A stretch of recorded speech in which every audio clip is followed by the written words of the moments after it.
Welcome back to the Fordham Sports Analytics Roundup. I am your host, Chris Orlando. Today, we're here. I'm very excited to announce Sam Monson. He is the lead NFL analyst at Pro Football Focus. Originally from Ireland, he's been with PFF since 2008, so over 15 years. He was a former rugby coach and graduate of Newcastle University, and he is the host of the PFF NFL podcast and PFF NFL Daily. Sam, if you want to introduce yourself a little bit further. Yeah, I mean, you pretty much hit all the main headlines there. You wouldn't know that I'm from Ireland as recently as 2017 based off my accent, because it's pretty much disappeared now that I've moved over to Cincinnati, which is where PFF's headquarters are. Obviously, Chris Collinsworth bought the majority of PFF back in 2014, I think. Chris is Cincinnati based, from his NFL career. So that's where the HQ got set up. So this studio that we're in right now is our studio over here in Cincinnati, and that's where we're pretty much based. Yeah, that's awesome. Especially coming from a background in Ireland, as you mentioned, you used to have a background in rugby. So I'm curious, what motivated that to get you into football, and what correlation is there between the games, and what kind of motivated you to get more into the advanced stats and just covering football in your daily life? Yeah, I mean, I've always been interested in football. We moved over to Minnesota for a year when I was a kid. My dad's a surgeon, so we moved around quite a lot. So when I was 7 or something, we spent a year in Minnesota. I think I kind of picked it up there. That's when the Vikings, I think it was the year they traded for Herschel Walker, certainly in that kind of area. So there was kind of like a lot of buzz about the Vikings that kind of time. I think that's basically where I initially picked it up. And then when when we moved back to Ireland and the UK, it was around the same kind of time where it became easier to find the NFL, whether it was Sky TV over there, or it just became more accessible than it was before that, and you could actually get into it a little bit. So I kind of always followed it in the background or more actively as I got into college and that kind of stuff. Generally, I've just always been a sports fan, period, right? Whether it's soccer, whether it's rugby, whether it's football, whatever. So it was always one of the sports I was interested in. When I was in college, I did some rugby coaching just at a place called Willow Park School in Dublin, it's like the sort of junior school, the elementary school that feeds Blackrock College, which is like the most successful rugby secondary school in the nation overall, although recently it's been St. Michael's, but like one of the biggest kind of rugby feeder schools there. So I think generally sports and then football has always just been part of, who I am or what I do. Yeah, that's super cool, especially, coming from your background as in rugby, and then obviously being exposed to a super big trade back then in the Herschel Walker trade. That's kind of cool to hear your background in, and I'm glad, you do obviously a lot of good work over there at PFF. So now with your time at PFF, you've been there for over 15 years, as it seemed. How have you seen the implementation of advanced metrics grow over the years? And how have you started to use it in a different lens, and how do you use it to express it to your audience? Yeah, obviously it's been huge. I mean, we've gone from a world where stats were very surface level, basic, there was no analysis to them, to now, you're hearing people like Mina Kimes, who's done an amazing job herself at sort of bringing this stuff to the mainstream, talk about, EPA, expected points added, like on national television, on broadcast, that kind of stuff. So it's becoming huge. And it has been throughout our entire time. It's been a strange one at PFF because, we were a legitimate startup. We started by a guy, Neil Hornsby, who kind of created this thing, bankrolled it himself, as a sort of hobby while he had a real job as a business consultant. We were in grading games, creating all this data, but the actual business itself was sort of something that we all did on the side beyond the grading. Like all of these original people that came in, me, Neil Hornsby, obviously himself, Khaled El Sayed, Ben Stockwell, these original guys, we were all the main graders and data collectors. And kind of on the side, we had to run the actual business part of PFF and try and figure out how this thing was going to be something bigger. So whether it was social media or the website or sales or whatever, like all these other parts of being a business was kind of just this ancillary gig to us while we figured out how to kind of create the thing and keep growing. So for years, actually, we didn't have there was very little mathematical expertise, so the kind of the data side of analytics, we didn't really have that skill set. We all came from various different backgrounds, but nobody had, a maths degree or anything like that. So it actually took us quite a while of our existence to kind of bring in true data scientists, guys that knew how to manipulate all the data that we collected. We were so focused on collecting the data, improve the data, create more things, grow conceptually, create some revenue, all this kind of stuff. And then eventually we got the money together where we could actually bring in a guy who was a true data scientist and start kind of moving this thing somewhere else. So that's where Eric Eager comes in. That's where George Sharuri comes in. These guys with mathematical backgrounds who could take our data and start creating some of the things that we've been creating the last few years, which I think is where the entire landscape kind of moves forward a bit. So we always knew we had this wealth of data and it was going to have good applications. The sort of caveman ways that we were manipulating it for the first few years, they were fine. You could learn some things, you could find some indicators, and we had a good handle on some basic things like left tackle, right tackle. It doesn't matter. They're both important. You can't treat left tackle as a special thing because it's the blind side, and right tackle doesn't really matter. If your tackle can't pass block, you can't play right tackle either. You know what I mean? So we had a handle on things like that. We had a handle on things like don't focus on sacks. It's a bad measure of pass rush. Look at pressures, look at all these other things.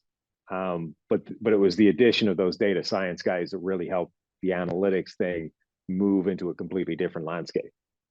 For sure. And it's really cool seeing like the development of the game, as people are mentioning more the PFF grades specifically, within the broadcast, kind of get a little bit of a context, especially like, as you mentioned, the left tackle, right tackle. It's very hard to evaluate some of those offensive linemen without getting a true sense of those specific grades. And now I want to ask you a little more specifically, like, how have you seen your evaluation of the PFF grades just grow over time? Like, how have you seen, what were they originally? Obviously, you mentioned that there was no data scientists or really data manipulation of it as much when you guys first started. How have you seen it kind of grow within the game? Yeah, well, the other thing is that the kind of scale has changed. If you have any PFF fans there that were around long enough, you'll remember the old system, which was a plus minus system. So a guy would finish his season and he would be a plus 35, for the year. It was based off the zero is average, and then anything above zero is positive, is good, is above average. Anything below zero is below average, all the way to bad to terrible, all those kinds of things. So that's what the grading system used to look like, and it was in one way fairly abstract because a plus 35, a plus 60, these are all who knows what that is, but it was all based off that kind of anchor point of zero is average, and then above is good, below is bad. When Chris bought the company, we decided that we needed to put this thing onto a 0 to 100 scale to make it more easily digestible, whether it was to customers, to people that are paying for the product, to people that just want to see the grades, whether it's to TV companies. Those guys are not going to put a plus 32 on their screens. They don't know what that is. So we decided to move this thing to a 0 to 100 scale, and that obviously changes a lot about it. The inputs are still the same, like the grading process itself has not fundamentally changed, but the math required to then put it onto the 0 to 100 scale is what's changed. And kind of, so that's, I think, one pretty big watershed moment in the PFF grades. But generally, the system itself is pretty much as it was way back in the day. We've added some different processes to improve it, to create sort of more information, more knowledge, more stats off the back end. And we've kind of tweaked the edges and sort of improved the system based off football knowledge and things that we've learned along the way.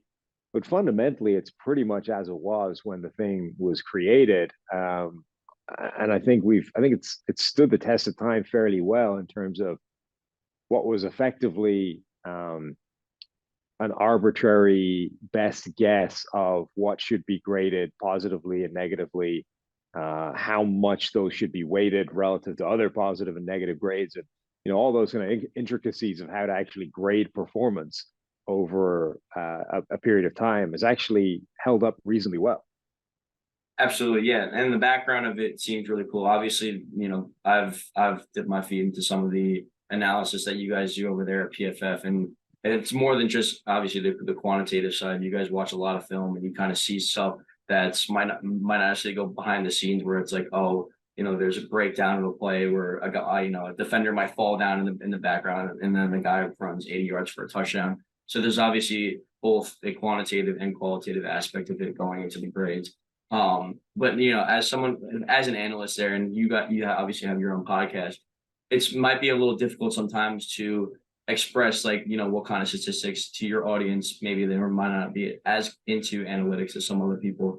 And especially as I mentioned, while we have the box score stats that are pretty good indicator of how a player is performing, it's usually not the best to really evaluate his ranking over others, especially in offensive linemen.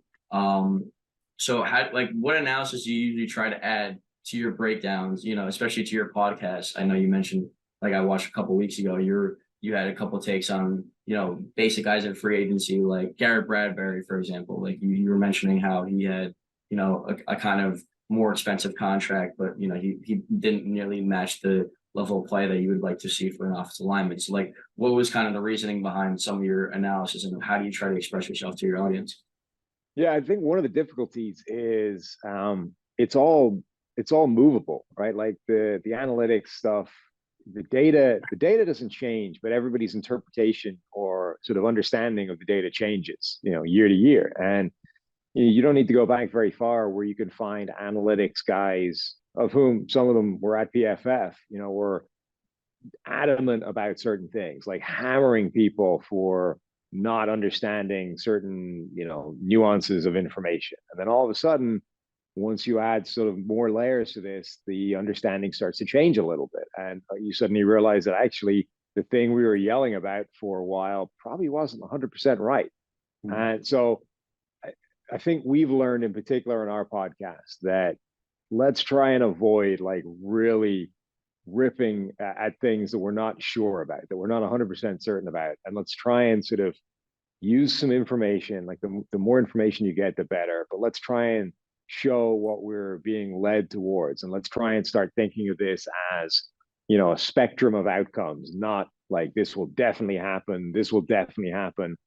The thing you're learning is that almost anything can happen, right? Nobody saw the Josh Allen thing coming in terms of a guy that was that wildly inaccurate. Oh, I shouldn't say nobody saw it coming. People were predicting he would get better, but I don't know. He's such a giant outlier that you would have looked at that previously and said, that's basically statistically impossible. There's almost no chance whatsoever that a guy that inaccurate and scattershot as a passer can become the player that he's become now. And yet it's happened. Maybe that was the 99th percentile of his possible outcomes, but it was one of his possible outcomes, as we've seen. So what we're trying to do is say, look, all of the data is pointing in this particular way. Does that mean that this guy can't become an all-time outlier, buck the data, do something completely different? No, but it probably means you're shooting at a 1% chance, this tiny end of his possible range of outcomes, rather than shoot for the meat of that target, shoot for the middle, which is what is the most likely thing to happen based off all the information we have. So I think what we try to do on our podcast is, one, lean on the pieces of data that we're most confident in, the stuff that we've seen happen time and time again, that we're kind of reasonably sure is actually true.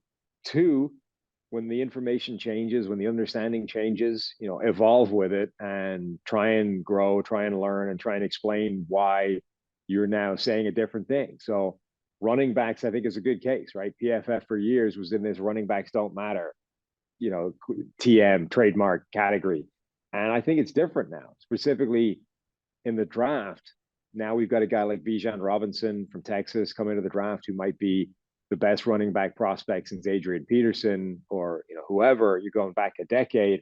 Hmm. I don't think it's a bad thing to take that guy in the first round. And I actually think you can take him reasonably high depending on your circumstances, which is something we never would have said a few years ago. And I think there's people in this company that still wouldn't say that. But like that, I think is part of this whole process is developing your understanding and being honest with the people that are listening to you that like, look, we don't know everything. This is not an exact science, but we're bringing the best information we can and then giving our best guess at how that applies to everything going forward. Yeah, that's a really good point that you mentioned. Obviously, Josh Allen was a big outlier, in his analysis. We see a similar prospect in Will Levis this year. Obviously he has some inaccuracy issues, but he's got a hell of a talent just his arm is insane in comparison to some of the other guys in the draft. And obviously, as you mentioned, it's good to have that lens where it's like you have the foundation of your stats, but also not to get too far away from it. Obviously, you mentioned a guy like Bijan Robinson. He's such a talented playmaker and such a dynamic force that can be added to an NFL offense. And while he might not necessarily be the most analytical solution to an offense, that kind of playmaker doesn't go without saying like how his impact could be like amazing for a team, especially we've seen a team like the Titans who have really utilized a running back attack with Derrick Henry, to carry them to a couple playoff runs. Um, but yeah, so now let's shift more into just like the background on the wide receivers in this draft, because it's a really interesting draft in my opinion. We have guys like Quentin Johnson, Jackson Smith and Jigba, Jordan Addison, to mention a couple. Quentin Johnson had a 76.2 PFF grade. Addison had an 81.5 PFF grade, and JSN, Jackson Smith and Jigba, who we haven't seen in over a year play. He's considered to be one of the best prospects out of all the receivers in this class. But in comparison to other years, obviously we've seen guys like Jamar Chase go, in the past couple of years, Jalen Waddle in that draft. And then we had guys, last year we had Chris Olave, Garrett Wilson, Drake London. We see some of the best receiver prospects go. And there's kind of an expectation of like, we saw 16 receivers get drafted in the first, or not 16, six receivers get drafted in the first 18 picks, I believe, which was kind of insane last year. But obviously, it's kind of down this year in comparison. Where do you see these receivers kind of playing out? Who do you think is the best from your perspective? And like as you're getting closer to draft season, who do you think could be a huge difference in for an NFL offense moving into the draft?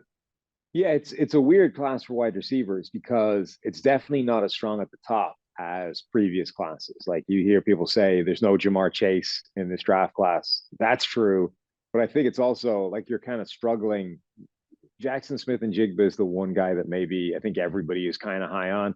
But Mm-hmm. outside of him, you're kind of struggling to put any of these other guys in that top class. And even Smith and Jigba, you've got the question marks of one, essentially a hamstring injury cost him an entire season. That's pretty unusual and not a good thing. Anyway, number Mm-hmm. two, 90% of his snaps were in the slot. So you have that kind of Justin Jefferson question mark of, well, can he play outside or is he going to have to line up in the slot the entire time, which is not the worst thing in the world, even if it's true. I mean, Cooper Kupp spends most of his time in the slot and, had one of the most productive seasons in NFL history, but it does mean that you can do less things with that guy potentially going forward. Now, you've also got the possibility that he can play outside. And I think that's definitely a live option and not one that people are talking enough about. But I don't think he's in the same category as some of the guys that we've seen in the past few years in terms of well-rounded, incredible prospect.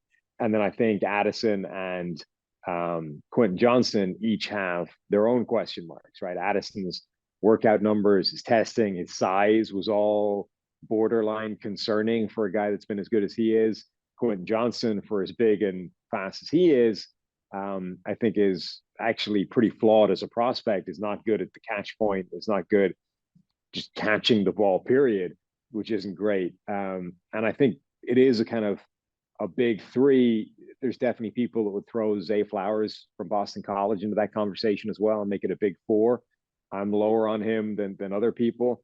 But to me, the strength of this draft class is once you get kind of outside of the first round and you start getting into the lower down guys, where I think actually there's a lot of receivers to like once you get into the sort of second, third round. I think there's a lot of talent, and these obviously they all have some kind of flaw, right? Otherwise, they would be these first round prospects. But I think there's an incredible depth in this draft class of guys that fit in that middle class that could end up being really good NFL players. So whether it's a guy like Jonathan Mingo from Ole Miss, Michael Wilson from Stanford is a guy a lot of people love. I think you're going to find a bunch of these mid-round guys come up and end up being productive NFL players probably right away, and certainly within a couple of years. Yeah, absolutely. And, obviously we don't have from the top of the draft, we don't have that talent, as you mentioned, those Jamar Chases or Jalen Waddles. But the depth, I agree, like there's so much talent in this draft. But kind of a growing trend we've seen in the past couple of drafts is we've seen, some of these teams trading up into the first round to trade for that already established elite wide receiver. A lot of teams are kind of in cap health, for example. We had last year, we saw the Titans trade AJ Brown, one of the most dynamic playmakers in the NFL, over to the Philadelphia Eagles because they had a lot of cap space. They had a quarterback on a rookie contract. We saw how good their offense was this year. So I'm curious, how do you see, what teams do you potentially maybe trading up in this year, trying to get that value at that wide receiver? Obviously, it wasn't just AJ Brown. We saw guys like Hollywood Brown last year get drafted.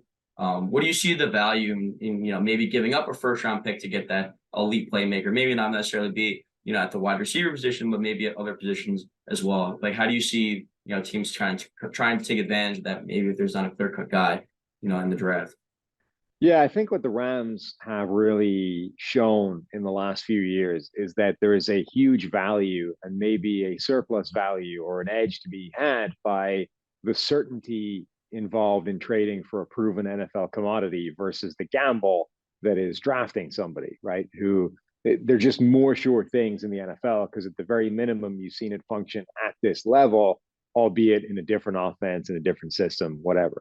But the Rams have really kind of pushed that of saying, look, we could draft a quarterback or a wide receiver or a corner or whatever, and we could hope that guy becomes the player we think he is, or we could just ship more draft capital and take on a bigger contract, but at least be certain that we're bringing in an all-pro caliber guy with Jalen Ramsey, an elite corner, Matthew Stafford, a very proven quarterback that could clearly take them to a place that Jared Goff couldn't within the same offense.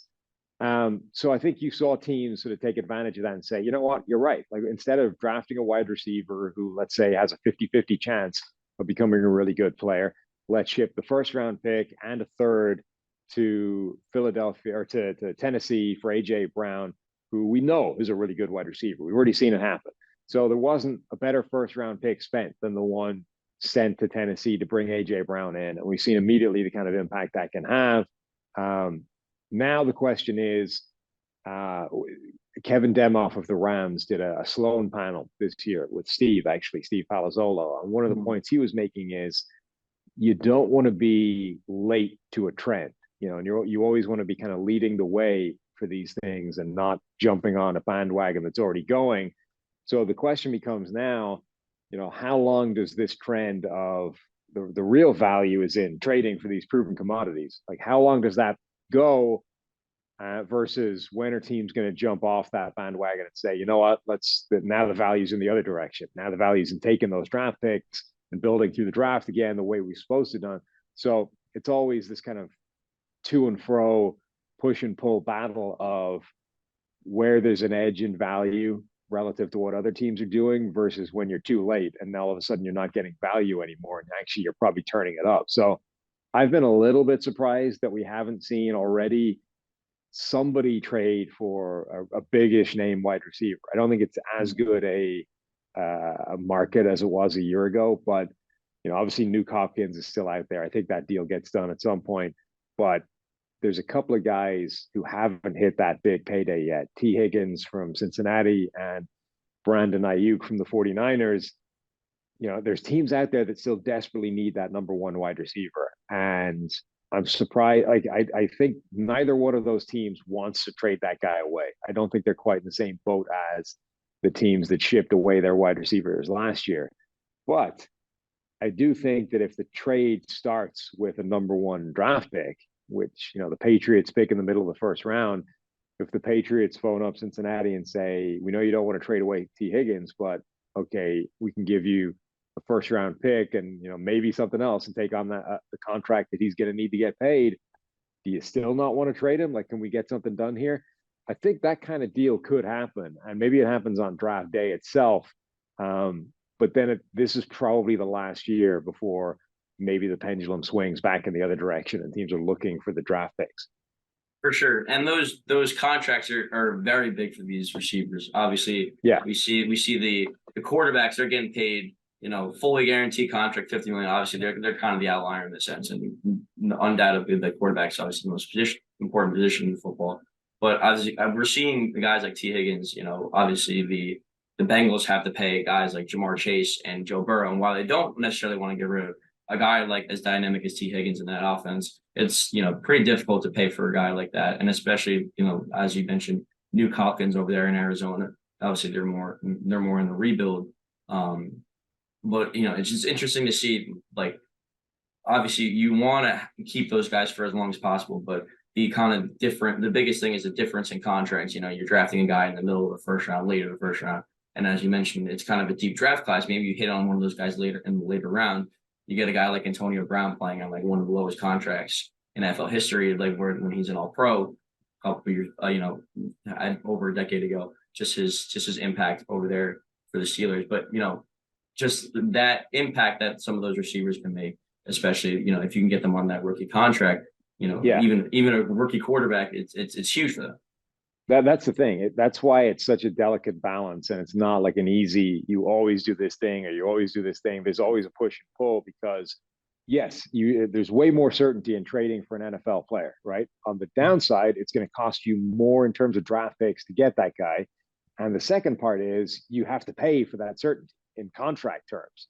Whereas, yeah, it's more of a gamble to draft a guy, but if you hit him, you get him on that rookie contract, which the lower down you get him in, the bigger the better the deal becomes. Like you said, Antonio Brown, in the sixth round. But even if you just outside of the first round, that deal is like absolute peanuts. So, look at the 49ers.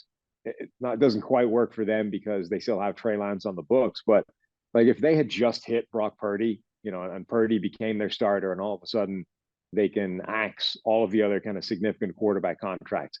Purdy is getting paid like nothing relative to any kind of quarterback in the NFL. Like the value saving that would give them, even relative to like a quarterback that they drafted in the top 5, is insane, let alone the guy who's getting $45-50 million a year.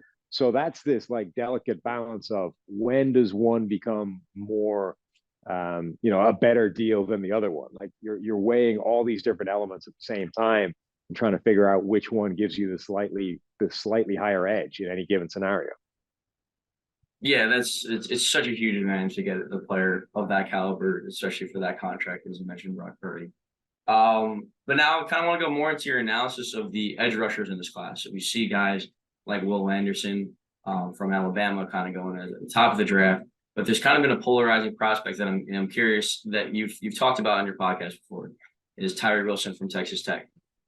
His measurables, some guys absolutely love him. Some guys I've seen him go in a mock draft as high as second overall.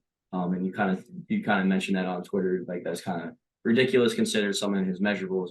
And I'm curious to hearing like what's kind of your breakdown when analyzing a specific pass rusher. We saw a guy like Trayvon Walker last year go first overall to the Jaguars, and while he might not necessarily have that college production, he measured so well at the combine. His traits, his measurables as a prospect, through the roof. I'm curious to see like what kind of is your analysis of that kind of breakdown. Like what kind of background do you want to see, within a pass rusher that going high overall to a team that needs him. Yeah. So one point is the PFF grades are not an abstract statistical algorithm based off just random inputs. They are tape derived data points, right? So you go through, you watch the tape, you're charting wins, losses, how decisive was the win or loss, all those kinds of things. And that creates a grade on a specific play, which creates a grade over a game, over a season, all that kind of thing. So the grades themselves are effectively quantified versions of watching the tape, which is what, film guys always talk about, right? Go watch the tape. So that's what the grading is doing. And in particular with pass rushers, from the college level to the pro level, the grades have shown a really good strike rate when you grade at an elite level. So, the Nick Bosas, the Joey Bosas, the Myles Garretts, the Chase Youngs, the Aiden Hutchinsons of the world, these guys that grade off the charts as true pass rushing dynamos at the college level have a very good strike rate at the NFL level. Conversely, guys that don't grade well do not have a good strike rate at all. And you can grade reasonably well, but it's all on the scale, right? If you're not in that elite range, you're already working behind the 8 ball.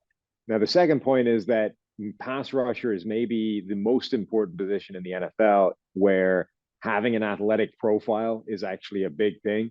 If you don't tick certain boxes of height, weight, size, speed, all these kinds of change of direction skills, you're going to really struggle to be an impact playmaker, to the point where even an incredible PFF grading profile won't necessarily save you. So that's a sort of learning process as well, right? Figuring out when each thing matters. And there's definitely guys that have graded off the charts in college that just don't have that athletic profile, and they're not going to be good NFL players. So that brings you to guys like Trayvon Walker, where unprecedented physical profile, literally never seen an edge rusher like that come into the NFL with that level of complete ticks every box at the sort of 99th percentile. But his college production was awful. And some of it was definitely how they used him in that scheme in Georgia, but some of it wasn't. Some of it was he just wasn't productive. So far, he hasn't been a particularly productive NFL player, but we're very early in the process. Now, for Tyree Wilson, it doesn't take you long to throw on the tape and understand exactly what people love about him, right? The size, the length, the straight line explosion. There's a lot of prototypical elements to his physical makeup, but he doesn't tick the production box. He just hasn't been as productive as these guys at the very, very top have been or need to be. And, if you look beyond his sack total, and he had 15 in the last couple of years, but he ranked 100 and something in terms of pressure rate in the nation, which is obviously not great. 100 and something in terms of pass rush win rate, which adds in a few extra plays that don't actually become pressures. And it's probably a better number to use because of that. His grade is good, not great. So it's very difficult to create a statistical profile of any description that says Tyree Wilson is going to be a good player at the next level. What you were essentially doing is banking on his physical tools and saying he will be a better NFL player than he was a college player. And again, there's definitely examples where that happened. Danielle Hunter might be the best one, where he was a pretty unproductive college pass rusher and then became a really productive NFL player, largely based off those physical tools. So it's possible, but again, if you're looking in that, the bell curve of distribution, the range of outcomes, what is most likely to happen from here? Are we talking about a guy that's just an overrated prospect, or are we talking about the next Danielle Hunter? To me, the safest thing is to say there's way too many red flags in that profile.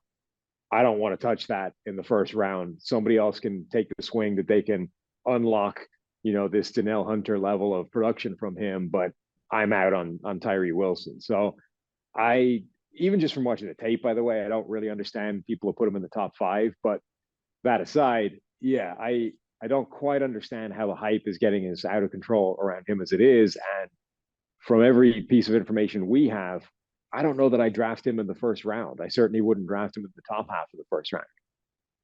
For sure, yeah. And then that's definitely a very polarizing take, at least compared to some of the analysts. But obviously, as you mentioned, that college production is very much needed. You want to see him take that big jump, obviously, especially with the measurables that he has. But if he can't put on that college production and translate that to the NFL, while he does have the measurables, it's kind of hard to really see any kind of path for him to really excel at the next level. But yeah, so as we're winding down here with the podcast, I'm curious of your advice for anyone that is trying to get into your field or a similar career path. Obviously, you had a pretty different one than most of us here, kids that are following in America. But just obviously you started at PFF a little over 15 years ago. I'm curious to see how you really got into it. Obviously, you were at the foundation of PFF, but what's your advice to people trying to get into a similar career path? Yeah, I feel bad sometimes with this question because people ask me this every now and again, hey, based off your experiences, like what would your advice be? Problem is my career path is just not applicable to anybody else. Like I got lucky. This is the Mhm. truth of it. I was lucky enough to know Neil Hornsby, who set up PFF, and without that, I wouldn't be hired now, probably, on PFF because I don't have the skill sets that we're looking for, basically.